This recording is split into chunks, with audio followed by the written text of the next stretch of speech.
کیا آپ جانتے ہیں اسلام میں شوہر اور بیوی کے درمیان حقیقی حقوق اور ذمہ داریاں کیا ہیں؟ یہ جاننا اسلام میں شوہر کے حقوق میں شامل ہے کہ اسے اپنی بیوی کی طرف سے احترام اور تعاون ملے۔ گھر کے کاموں میں مدد۔ اچھی صحبت اور جذباتی تعاون بھی اس میں آتا ہے۔ ہاں بالکل۔ شوہر کا احترام کرنا اور اس کے ساتھ اچھا سلوک رکھنا شادی شدہ زندگی کو خوشحال بناتا ہے۔ بیوی کے حقوق میں محبت، عزت اور تحفظ شامل ہیں۔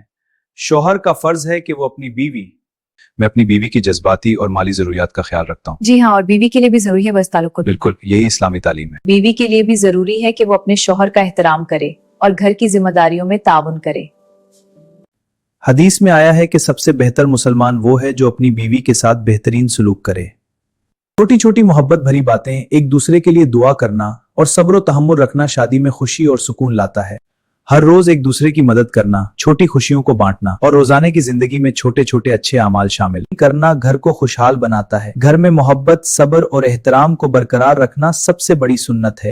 ایک دوسرے کے لیے دعا کرنا اور اللہ کی رضا کو یاد رکھنا بھی تعلق کو مضبوط کرتا ہے۔